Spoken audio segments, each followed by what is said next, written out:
made lurid and false claims about the royal family, which played on her fears and fueled paranoia. Barely 5 minutes ago, an unprecedented defiance shook the very foundations of the British monarchy, executed by the man next in line to the crown. Positioned just paces away from King Charles during a globally televised royal gala, Prince William delivered a shocking, non-negotiable ultimatum. The future monarch demanded absolute protection for Catherine's status within the royal family, insisting that Camilla cease all covert attempts to diminish her, or else the Prince and Princess of Wales would instantly step back from all public duties. A suffocating quiet descended upon the grand hall. The sovereign found himself cornered into making an agonizing choice. Before we dissect the profound ramifications of this clash for the House of Windsor, make sure to hit subscribe so you never miss an essential briefing. The institution had orchestrated the Commonwealth Gala to showcase flawless solidarity, not internal warfare. Dignitaries, world leaders, broadcasting crews, and palace courtiers filled the space, celebrating the global network tied to the throne. Every handshake and smile had been meticulously planned. Yet beneath this mask of corporate unity, animosity between the households of the heir and the queen consort had been intensifying, fueled by disputes over administrative power, public visibility, and the future role of Catherine. Moving directly toward his father, William firmly insisted that the king formally ratify Catherine's standing as the next queen. Furthermore, he required an immediate order to stop Camilla from meddling with the Wales team, which oversees their personal assistance, public schedule, and official charities. The alternative he presented was stark compliance, or the total withdrawal of its two most popular figures from public life. The reigning monarch remained motionless, his fingers tightening around a nearby seat. Glaring at his eldest son, King Charles instantly recognized that this feud had escaped the confines of private quarters. A massive rift had been exposed before dozens of elite witnesses, and the public was about to feel its shockwaves. Standing a short distance away, Catherine maintained her elegant composure despite being visibly shaken by the unfolding drama. While she refrained from stepping in, her eyes betrayed the deep anxiety she felt regarding this explosive face-off. Her husband had boldly crossed a historical boundary to shield her, yet she recognized that the collateral damage could be irreversible. Watching the scene unfold, Camilla saw her polite smile evaporate. She realized the young prince was not merely protecting his wife, he was actively challenging the internal leverage she had spent decades securing. As she turned her back, the king observed her pain quickly transform into cold fury. An alert royal equerry, responsible for managing the evening's logistics, immediately signaled the orchestra to play on. Though the melodies swelled, they failed to erase the historic image from the minds of those present. A hesitating sovereign, an unyielding heir, and a queen consort walking away in absolute silence.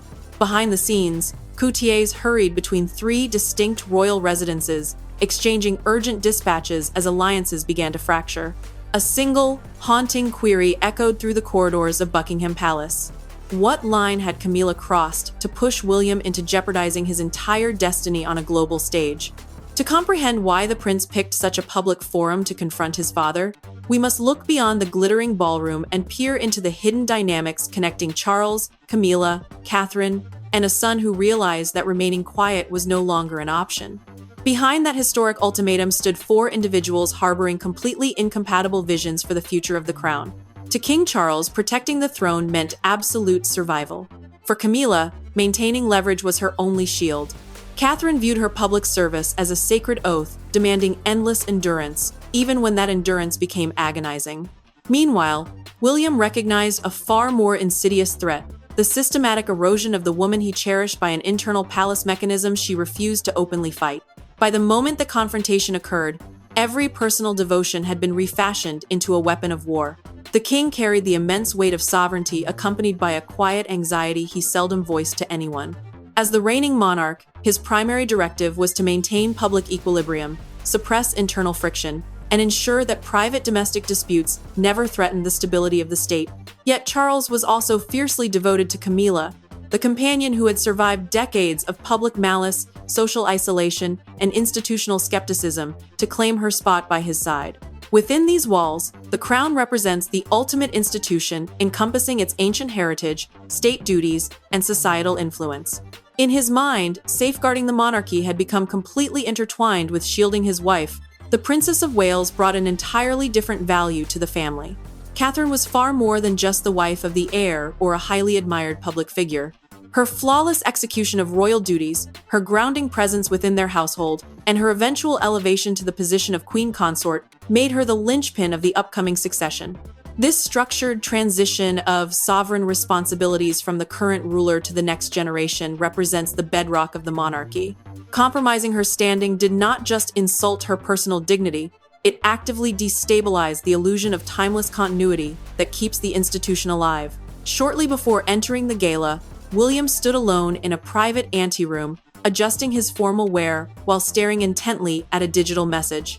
The text from Catherine was brief, pleading with him not to initiate an open conflict. The prince closed his device without sending a response.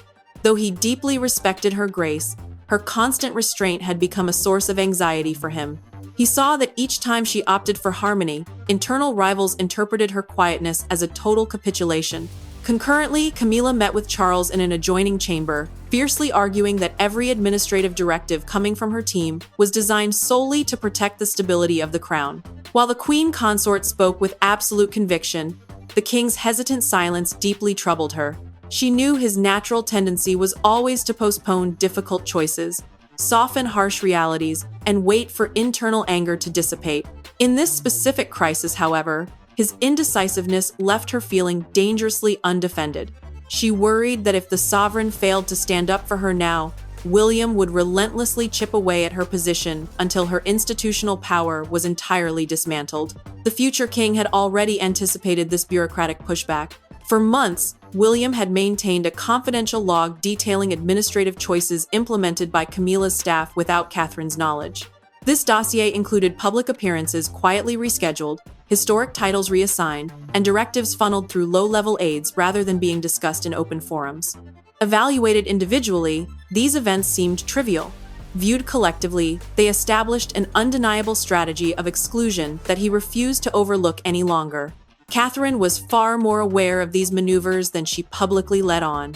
She had internalized the emotional toll because she believed her silent resilience would preserve the family's unity, but her patience had ultimately backfired. Camilla's inner circle grew confident that the princess would never fight back, regardless of how frequently her boundaries were violated. Mere moments before the gala commenced, William clasped Catherine's hand in an isolated hallway.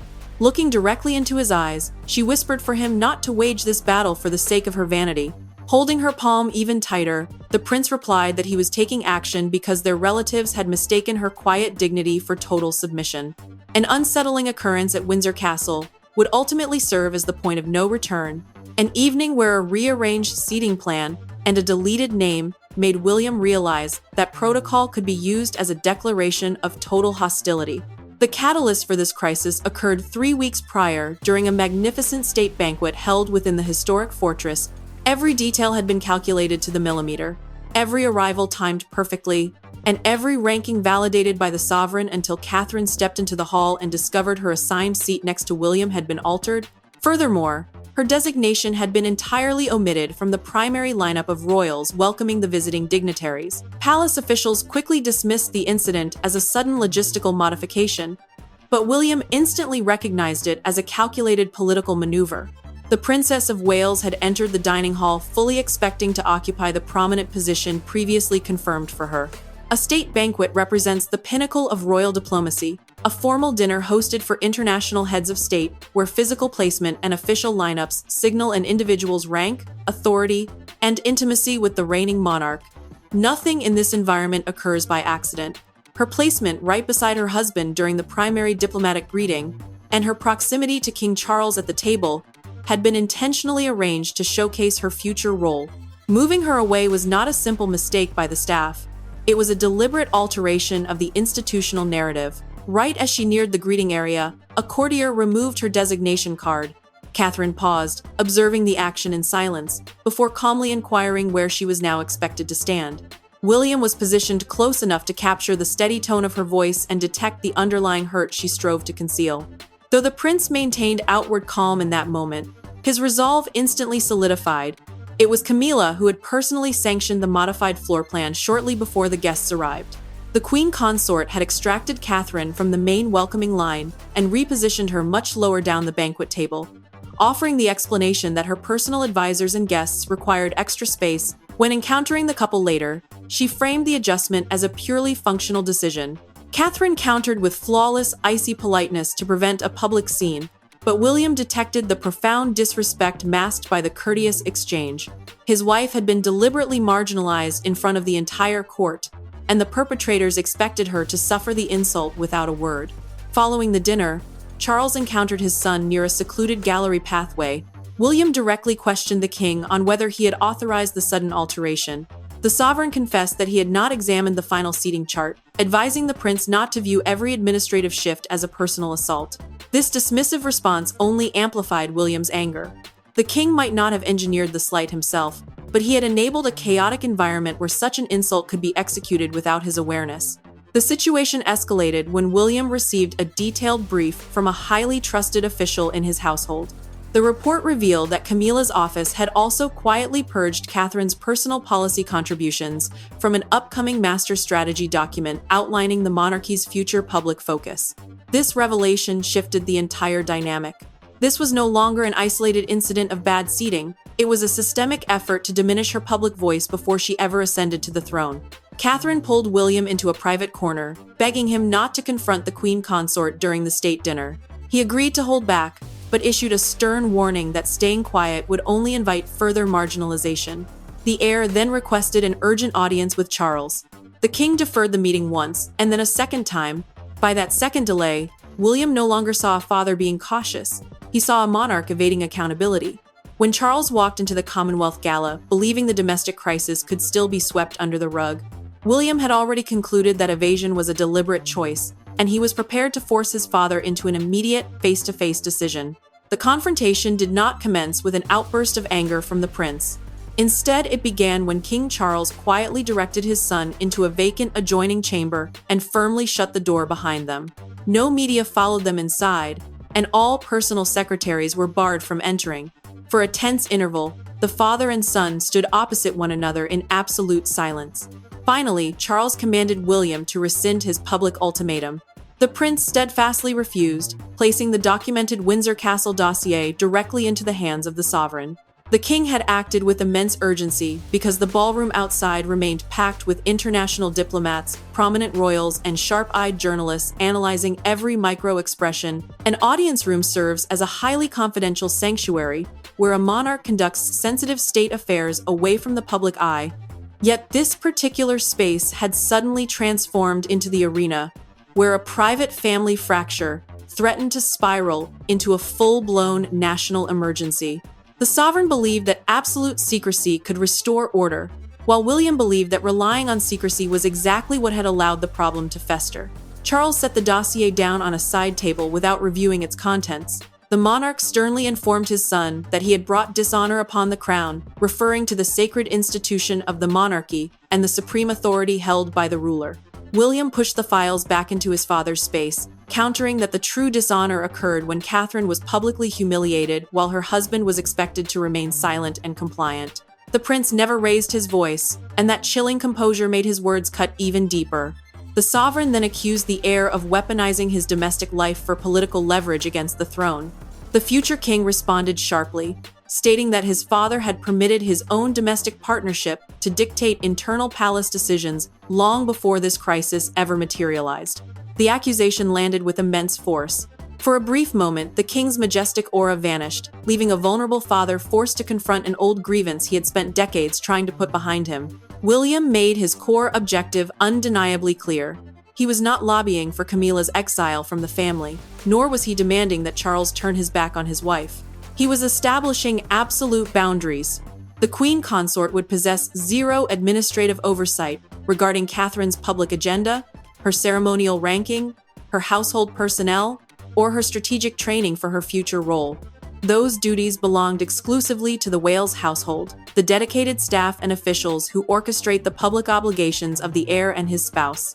Charles finally opened the file to examine the evidence. Handwritten authorizations connected multiple problematic directives directly back to Camilla's personal staff, including significant alterations he had never personally endorsed. His countenance shifted dramatically as he leafed through the pages.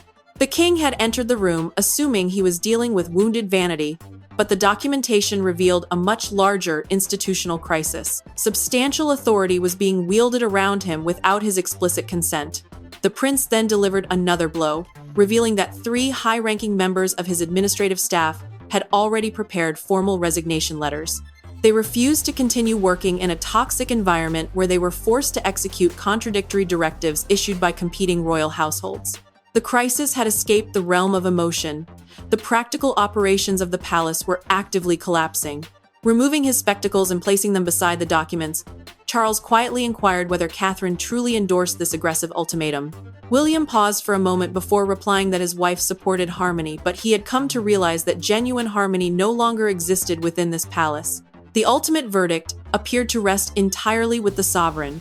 Yet, away from the public eye, structural power was already being maneuvered by personal secretaries, strategic advisors, and warring royal courts. Among them, one individual recognized better than anyone else just how agonizing it would be for Charles to push back against Camilla. The queen consort's leverage did not rely on delivering grand, overt commands. Instead, it functioned through constant physical access, ensuring she was the first to enter the king's private study, dictating which administrative files landed on his desk, framing her own priorities as matters of state urgency, and softening any internal complaints before they ever reached his ears. William had openly challenged the woman beside the sovereign, but he was also confronting the entire bureaucratic network that kept her insulated. As Charles pored over the incriminating files, that very network began fighting for its institutional survival. Camilla sat in isolation within a private sitting room, a cup of tea cooling untouched between her palms. A loyal advisor entered to quietly explain that the prince had delivered irrefutable physical proof to the king, including signed authorizations and internal memos traced directly to her staff. Her initial reaction was pure indignation, followed quickly by a wave of anxiety. The queen consort had fully expected those minor adjustments to remain buried deep within routine palace paperwork, where subtle shifts in layout passed completely unnoticed by outsiders. Now, Charles was analyzing those very details as components of a coordinated campaign of exclusion. Her authority had never been rooted in constitutional mandates. Constitutional leverage means explicit power dictated by law or official state ranking, and she held no legal right to dictate instructions to the household of the heir.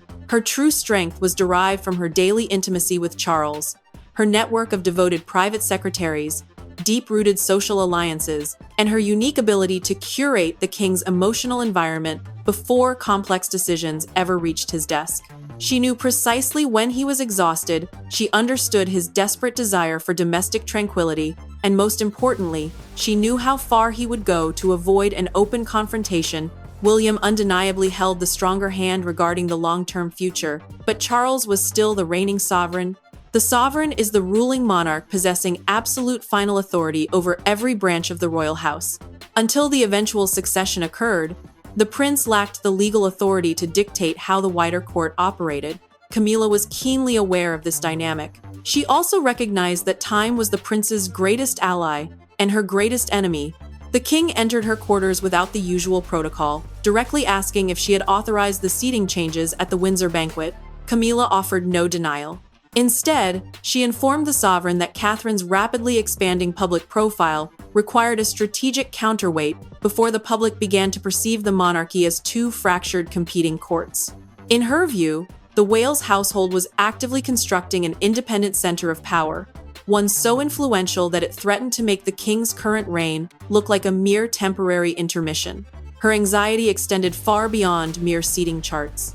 Camilla had survived decades of intense public scorn to finally secure her place in society, and Catherine's immense public adoration felt like something far more dangerous than simple popularity. It felt like an existential force capable of erasing everything she had sacrificed her life to achieve. According to a confidential memorandum later drafted by her personal secretary, she informed Charles that senior palace consultants had issued warnings that William and Catherine were cultivating a public brand powerful enough to completely eclipse the king himself. Listening to her arguments, Charles finally perceived the core tragedy of the crisis. William was terrified that his wife was being systematically erased, while Camilla was terrified that the Wales household was making them obsolete before their reign had even found its footing. Both factions sincerely believed they were acting to preserve the crown, yet both were operating out of profound fear. The sovereign asked if she would rescind the Windsor directives and assent to formalize boundaries on her administrative staff. Setting her teacup down, Camilla looked at him and replied that she would never accept limits drafted by his son. As the palace timepieces edged toward midnight, the internal warfare breached the walls where it had originated. The initial wave of scheduled deletions made it undeniable that William's ultimatum was no mere political posturing, but a live operation already transforming the face of the monarchy. At exactly 11:42 that evening, the primary consequence materialized on the internal royal scheduling network. The joint public appearance of William and Catherine, scheduled for the upcoming morning, was abruptly altered from confirmed to indefinitely suspended. Within minutes, logistics personnel received urgent directives to purge their names from transport manifests, security details, and official briefing packets. The ultimatum had transitioned from a verbal threat into an active strike. Charles finally understood that his son was fully prepared to let the institution suffer the public fallout of ignoring his terms. Catherine received confirmation of the suspension while working at her desk inside Kensington Palace. Reading the notification twice, she closed her eyes and slowly pushed away the detailed briefing notes she had spent the entire evening organizing. A royal engagement represents an official state duty executed on behalf of the reigning monarch, frequently involving vital charities, civic leaders, or international guests. Suspending such an event went far beyond changing a calendar date. It threw police escorts, transport coordinators, media pools, and local hosts into complete chaos after they had organized their entire schedules around the royal visit. Her physical absence carried an even heavier institutional weight. Catherine had long been marketed as the stable bridge connecting the current sovereign to the next generation, a symbol who made the upcoming succession feel reassuring rather than volatile. If she vanished from the public eye now, her silence would generate far more damaging headlines than any official palace press release. William entered the room, noting the abandoned paperwork cast aside. The prince listened as she softly remarked that the families, local staff, and charitable organizations expecting them the next morning would be left deeply disappointed. He countered that returning to public duties without a binding resolution would teach the palace a highly dangerous lesson, that her personal dignity could always be traded away for institutional convenience. While Catherine validated his protective fury, she could feel the damaging consequences radiating far beyond their immediate circle. Charles responded with intense frustration when his private secretary informed him that cancellation alerts were already moving through internal channels. The king walked to the window, staring out into the dark courtyard in absolute silence. A private secretary is the senior chief of staff who coordinates state advice, official correspondence, and critical decisions for the monarch. The message delivered by the cancellation was unmistakable. William had enacted the strike before waiting for a final response because he no longer trusted his father to deliver an honest one. The escalating emergency outpaced the palace's ability to control the narrative. A leaked internal text message reached a prominent political commentator, characterizing the situation as a temporary operational friction between competing royal courts. Communications directors instantly panicked. That specific phrasing was far too clinical, too precise, and too fraught with tension to be passed off as a simple diary conflict. Camilla's PR team desperately urged her to step out with Charles the following morning for a joint photograph to project a united front. The Queen Consort flatly refused the proposal, recognizing that a forced show of unity would appear highly defensive and essentially confirm to the press that a massive rift had occurred. Finally, Charles initiated a direct call to his son. The device vibrated on a table while William sat next to Catherine, staring at the flashing screen. He chose not to pick up. The future king was done accepting vague royal pleas for patience. He demanded a binding structural decision. Just after midnight, Catherine requested that William step outside with her, leaving behind all advisors, strategy files, and protective personnel. Until that midnight walk, the prince believed that total victory meant forcing his father to legally restrain Camilla, but Catherine was about to remind him that shielding someone can easily become another method of taking away their agency. There were no courtiers to navigate between them, no scripted bullet points, and no formal royal honorifics uttered in the darkness. Catherine and William sat across from each other in a private room at Kensington Palace past midnight, the suspended itinerary resting like a shadow between them. The prince anticipated words of gratitude, perhaps even a sense of relief from his wife. Instead, Catherine confronted him with a hard truth he was entirely unprepared to face.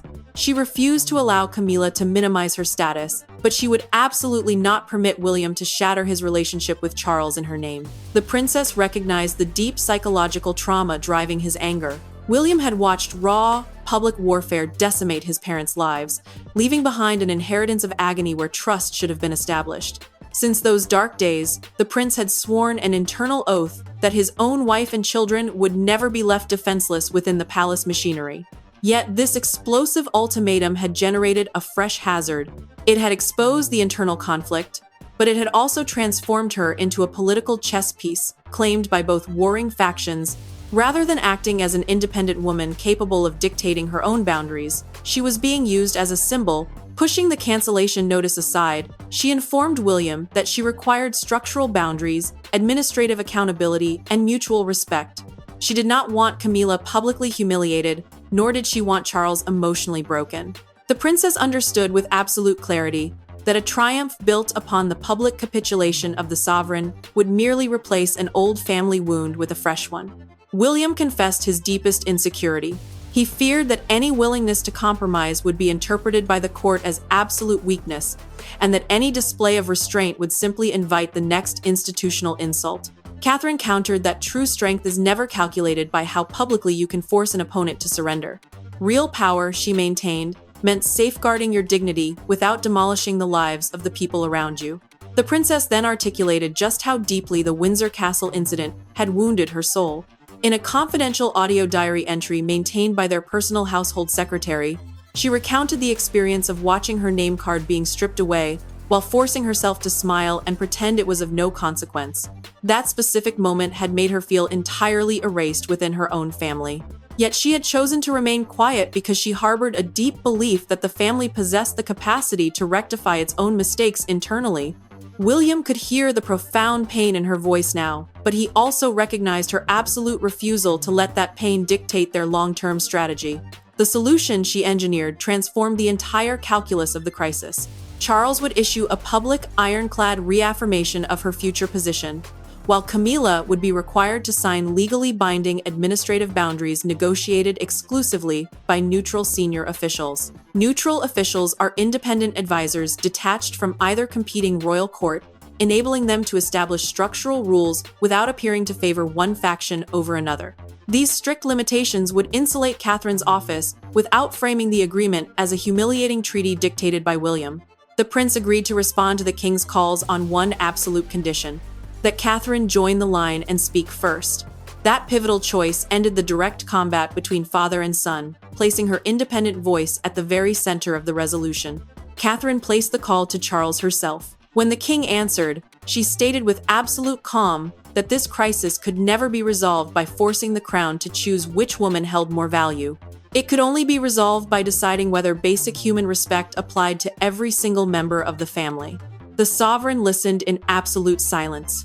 He then requested that both Catherine and William travel to Buckingham Palace immediately before the sun rose. The palace apparatus had spent the dark hours preparing for a catastrophic public scandal. Yet the ultimate resolution of the crisis would manifest through Catherine's quiet composure. As the city of London awoke, a single photograph captured outside the gates of Buckingham Palace would define the public meaning of the entire ordeal. By the time the sun broke, the internal war raging within the palace walls had become the absolute focal point of British public life. Television networks abandoned their scheduled programming, newspaper rooms completely remade their front pages, and massive crowds began assembling behind the iron barriers near the palace entrance, staring toward windows that offered no clues. Yet a single image came to symbolize the morning: Catherine passing through the sovereign's gate next to William, her expression perfectly serene, while King Charles waited inside the residence to announce which future he had chosen to validate. Global news divisions analyzed the confrontation as the most perilous standoff between a sitting monarch and a direct heir apparent in the contemporary era. A direct heir apparent represents the immediate next individual in the line of succession, meaning William's threatened withdrawal from public service was infinitely more damaging than a typical family squabble. Constitutional scholars issued urgent warnings that his public absence could fatally undermine societal trust in the throne, because the stability of a hereditary monarchy relies entirely on visible, uninterrupted continuity between the current ruler and the generation designated to follow. Palace public relations teams found themselves trapped in a logistical nightmare. They could either acknowledge the internal feud and expose a humiliating power struggle at the core of the state, or issue a flat denial that would look patently fraudulent given the abruptly canceled appearances, insider testimonies, and leaked messages. Each hour of institutional silence simply intensified public alarm. A prominent London broadsheet reflected the national bewilderment, with a massive front-page image depicting William confronting Charles, accompanied by a stark headline proclaiming that the heir had drawn a definitive line. A smaller, adjacent photograph captured Catherine exiting the previous night's gala with her fingers tightly interlaced. The visual juxtaposition was intense. The future king looked completely combative, while his spouse appeared incredibly composed under immense duress. Directly outside the palace gates, a steady rain fell over an absolute sea of umbrellas. As the vehicle transporting William and Catherine cleared the security checkpoints, pockets of the crowd broke into applause, while other onlookers called out pleas for internal peace, warning that the nation could not survive another destructive, public royal civil war. This visceral reaction highlighted the true hazard confronting the House of Windsor. Public affection for the young couple was surging, but it was accompanied by a terrifying realization that celebrating one side of the family meant rejecting the other. Inside his study, Charles monitored the live media broadcasts with the audio muted. The king's face fell as a prominent anchor framed the institutional crisis as a binary choice between the comfort of his wife and the destiny of his son's future queen. He recognized that the media's interpretation was vastly oversimplified, yet he also accepted that his own chronic indecisiveness had allowed that damaging narrative to take root. Nearby, Camilla listened as royal analysts described her on-air as an existential roadblock to a smooth succession. The queen consort confessed to a close aide that the public had condemned her character without understanding her institutional logic. The intense public backlash reopened deep psychological scars she believed a lifetime of quiet public service had finally healed. Palace legal teams finalized an official state declaration confirming Catherine's absolute independent governance over the Wales household, her autonomous preparation for her future sovereign responsibilities, and a total bureaucratic separation between her staff and Camilla's office. Charles personally inserted a defining line into the document, stating that the future of the crown could never be safeguarded by diminishing the standing of any individual member of the family. The precise phrasing insulated Catherine without delivering a public reprimand to Camilla. While it successfully resolved the institutional crisis, it left the family's internal wounds wide open. The public would long remember the official statement, the sensational headlines, and the historic imagery at the palace gates. But the genuine resolution transpired afterward, when Charles stood face-to-face with his eldest son without a crown, a strategy file, or an audience of courtiers between them. The king did ultimately make a choice, but it lacked the destructive, black-and-white finality the original ultimatum had demanded. He validated Catherine's future constitutional standing, endorsed William's right to insulate his personal household, and established strict administrative limits on Camilla's bureaucratic reach. Concurrently, he absolutely refused to sacrifice his wife's dignity as the currency required to buy domestic peace. The final resolution left all parties wounded because it required every single individual to surrender a piece of their power. Yet by the conclusion of that fateful morning, the British monarchy had finally established the definitive boundary it had spent decades attempting to evade. The sovereign formally ratified the written separation of powers. This historic accord implemented strict firewalls between the distinct royal households, referring to the dedicated administrative teams tasked with managing each senior royal's public schedule, staff directives, and official policy choices. Camilla's office was legally barred from altering Catherine's public appearances, her physical placement at state events, her household staff instructions, or her strategic training for her future role as queen without direct, documented consultation and formal written assent. Furthermore, the king issued a powerful reaffirmation of Catherine's destination as the future queen consort, declaring the Wales household to be the absolute anchor of the monarchy's continuity. With the agreement signed, William and his wife instantly rescinded their cancellation notices and reinstated their public schedule. Following the release of the official statement, Charles requested that William remain alone with him in the study. The king shut the heavy door, placed the controversial Windsor Castle dossier inside a secure cabinet, and informed his son that while the physical evidence completely vindicated his intervention, the highly public, aggressive manner in which he had forced the issue was entirely unacceptable. The prince received the reprimand without interrupting. He then confessed that his protective fury had temporarily clouded his strategic judgment. He asserted that he would never offer an apology for standing up for Catherine, but he expressed sincere regret for forcing his father to believe that love for Camilla and fidelity to the heir apparent could not coexist within the same heart. Charles responded with an unexpected confession of his own. The monarch admitted that his lifelong habit of dodging domestic confrontation had permitted the internal friction to fester until healthy boundaries deteriorated into absolute mistrust. He confessed that his past hesitation had never been a neutral act. Instead, it had generated a dangerous vacuum where competing administrative offices, personal anxieties, and fractured loyalties could dictate critical choices. He should have decisively settled himself. For the very first time since the crisis had erupted, William was not listening to another palace delay. He was hearing genuine accountability from the king. Camilla signed the restrictive new covenant in absolute privacy. The queen consort felt deeply wounded, indignant, and intensely aware that her sphere of institutional leverage had been drastically reduced. Yet she accepted the reality.